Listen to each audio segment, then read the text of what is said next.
Say what you want to say, man, but this is Ty Talks. I'm your host, Tyran Daves, and I'll be breaking down some topics in the world of sports, debates, hot takes, and all the moments that keep the game talking. Remember, like, share, subscribe to Ty Talks Podcast 1. All right, guys, new year, same thing. I'm going to keep dropping this content. Just something I want to get to. I want to be more than just a podcast. I love sports. I want to be in sports media. That's what I want to do. Podcast is not the label I want. I know it's called Ty Talks Podcast 1. But sports media is definitely what I've been wanting to do since I was younger. Rapping was the first love. Sports media was always right there. But yeah, I just wanted to get that clear before I go into anything. 2026 is going to be a good year for Ty Talks Podcast 1. I just want to let y'all know that I am working hard to make the best content and put out the best content that I possibly can. This year, I would just want to go into it very focused. So the first thing I want to talk about is Stephen Curry. He passed John Havlicek on the all-time list, so he is now at 21. The next person,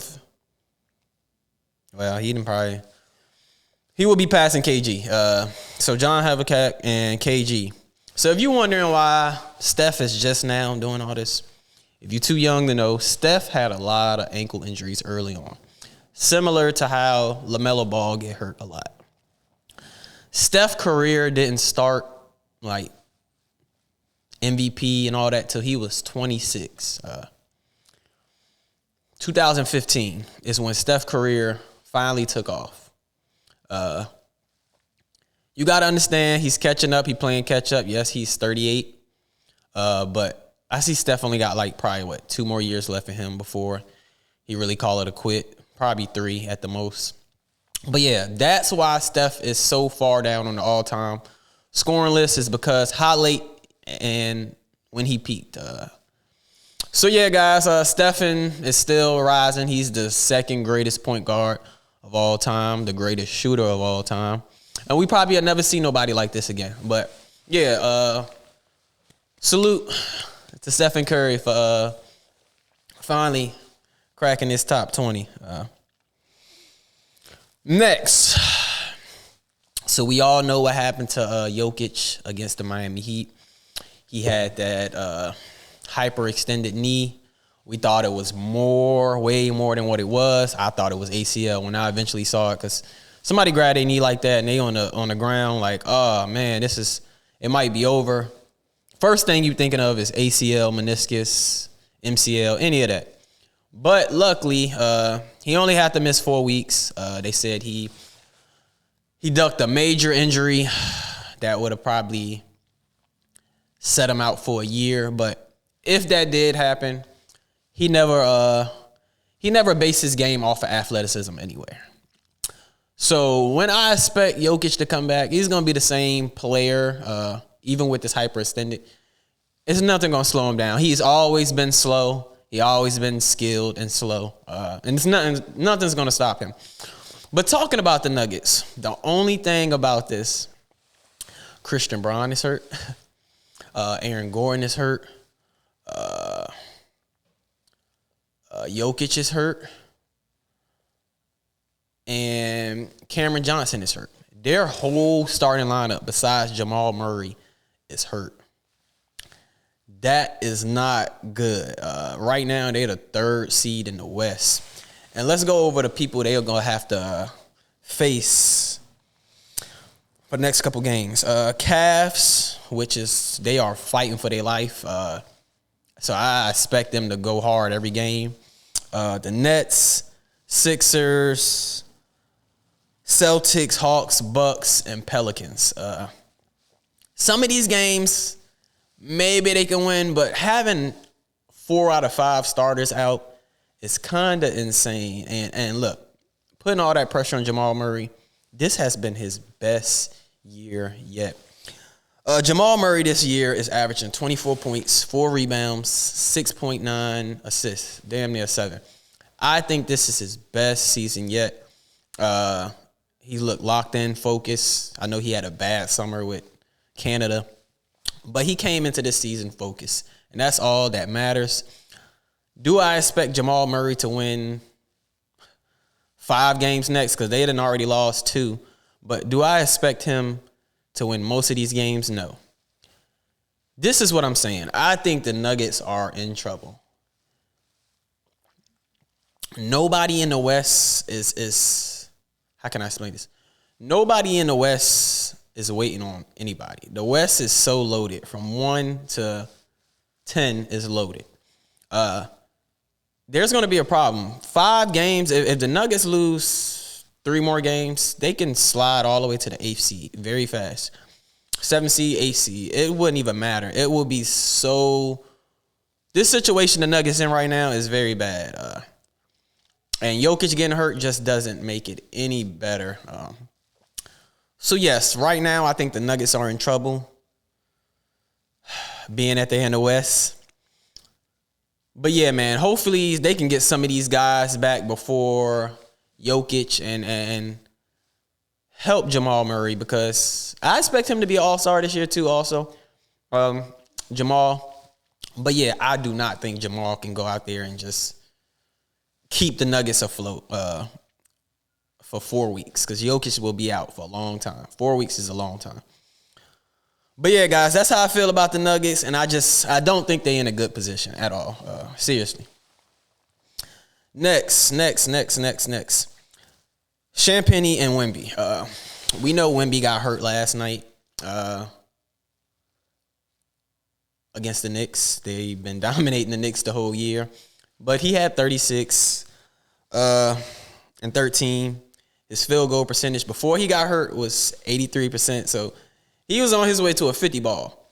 But the biggest story of this whole Knicks and Spurs game was Champagnie. Champagnie had 36 points, 11 threes. I think he beat the record for the Spurs. Obviously, he did. But this is an insane accomplishment, because Champagnie is somebody that's always ready to shoot the three, can make shots. That's his specialty, honestly. He's always in the corner. He's a corner boy for sure. But 11 threes. I love this Spurs team, man. I'm going to keep saying this over and over and over. I love the pieces they got. It's just, they remind me of OKC, man. OKC when they lost to Dallas that year in the playoffs. I think that was 2023. I think the Spurs are coming very soon. Wemby has to stay healthy. He's very injury prone already from what I'm seeing. But he said he should be ready next game. He's still on minutes restriction also, so they got to be cautious with Wemby. Keep him healthy. But, yeah, man, Champagnie went off. Wemby went off with all the minutes he played. Yeah, guys, I'm liking the Spurs, man. I'm liking everything about the Spurs, and they're just one of the teams that I think has a chance to beat the Thunder. Next, I want to talk about Jaylen Brown. Because Jaylen Brown damn near averaging 30 this year. The Celtics are the 3rd seed in the East. I was not expecting this at all going to this season. I thought once they got under the salary cap, the second apron when they traded everybody, Al Horford left. They traded Drew Holiday. Yeah, man. For the Celtics to be the 3rd seed is kind of surprising. And to get under the second apron, they don't have Tatum. This made Jaylen Brown look very, very successful, and it makes his finals MVP look way more worthy than how people treat it. Like I told you, they don't have Jason Tatum. Jaylen Brown is averaging 30, and the Boston Celtics are the 3rd seed in the East. Take it. To me, business-wise, I think it's a good decision. At the same time, it's a bad decision, because I thought the Celtics were going to at least try to attempt to go for a draft pick this year. But Celtics fans say they don't tank. They don't lose. They don't go through the draft. Yeah, best player of all time was drafted through the draft, Larry Bird. So I don't want to hear none of that. But, yeah, it'll be interesting if Tatum want to come back. I don't think he should, but it'll be very interesting if Tatum come back in the playoffs and they pick off where they left off. But yeah, guys, that's the Celtics, and we'll see what they do. Let's see if they can continue this run they're on, and Jaylen Brown also. All right, next, All-Star. The first All-Star ballots are back. Number one in the West was Luka Doncic. Yeah, Jokic, Steph, Shea, Victor, and Danny Adiva is at 7. He's gonna make the team anyway this year because it's U.S. versus World. So yeah, it was kind of obvious that he was gonna make this team anyway. But him being higher than Kevin Durant and LeBron is kind of shocking to me. But they're getting old. Fans getting older. You know what I'm saying? It's more younger fans now. Alpo Sengun, James Harden, Anthony Davis, Jamal Murray, Booker, Lauri Markkanen, Jimmy Butler, Stephon Castle, Chet, and Kawhi. They all got votes. Of course, not everybody's making this team. This is just the West.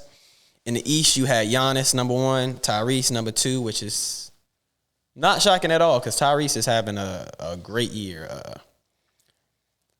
I have to talk about Tyrese Maxey a little more. I'm gonna start doing that because I'm starting to see what everybody else is seeing.